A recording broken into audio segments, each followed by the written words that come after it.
लीजिए आप किसी मंदिर के बाहर खड़े हैं और आपको वहां प्रवेश करने से रोका जा रहा है। कारण सिर्फ इतना बताया जा रहा है कि आपकी जाति अलग है, तब आपकी प्रतिक्रिया क्या होगी। वर्तमान में तो यह संभव नहीं है, परंतु पहले ऐसा हुआ करता था। नमस्कार दोस्तों, आज हम बात करने वाले हैं भारतीय संविधान के एक ऐसे अनुच्छेद की जो कि समाज की सबसे बड़ी बुराई पर सीधा वार करता है। वह है आर्टिकल 17। आज हम इस वीडियो में पढ़ेंगे, आज आप जानेंगे कि अनुच्छेद 17 क्या है, इसके पीछे का इतिहास क्या है छुआछूत, क्या वर्तमान में यह देखने को मिलता है। पहले जो भारतीय समाज था यह जातीय आधार पर बढ़ता था। ऊंची जाति और नीची जाति के जो लोग थे उनके साथ भेदभाव देखने को मिल जाता था, सामाजिक भेदभाव देखने को मिलता था। अगर वो कुएं पे पानी भरे हैं तो वहाँ पर भेदभाव, स्कूलों में या सार्वजनिक स्तर पर भेदभाव देखने को मिलता था। यही छुआछूत था। जब भारत आज़ाद हुआ तो उसके बाद भारतीय संविधान निर्माताओं ने एक अनुच्छेद जोड़ा, अनुच्छेद 17।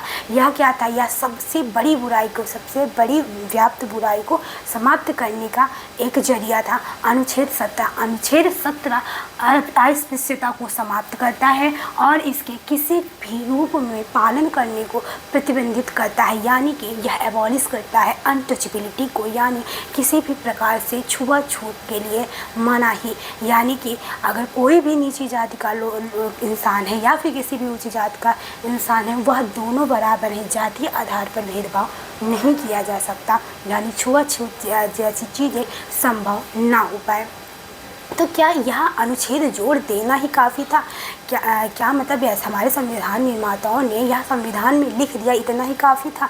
बिल्कुल नहीं। इसको ग्राउंड लेवल पे लाने के लिए कुछ कानून बनाए गए। ये जो कानून थे, जैसे कि अनटचेबिलिटी ऑफेंस एक्ट 1955, यानी कि अस्पृश्यता अपराध अधिनियम लाया गया 1955 में। फिर 1976 में इसी का नाम बदल करके रख दिया गया protection of civil right act, यानी नागरिक अधिकारों की रक्षा अधिनियम। यहाँ पर हर एक नागरिक के साथ, किसी भी नागरिक के साथ, किसी भी नागरिक द्वारा, किसी भी राज्य के द्वारा अनटचेबिलिटी यानी छुआछूत को की जो रोक है उसको लगाता है। यानी इस किसी भी प्रकार से छुआछूत का अगर पालन किया जाता है तो यह अपराध है, या किसी भी तरह से यह गलत नहीं माना जाएगा। गलत दूर, यह एक बहुत बड़ा कानूनन अपराध माना जाएगा। उसके बाद में लाया गया SC/ST prevention of atrocity act 1989। इसमें बोला गया जो SC/ST हैं इनके साथ अत्याचार नहीं किया जाएगा, इन पर अत्याचार की रोक है। यानी हमारे संविधान का अनुच्छेद 17 यह बताता है कि समाज में समानता स्थापित हो, किसी भी प्रकार की छुआछूत पर रोक हो, या यह जो है कानूनन अपराध माना जाएगा।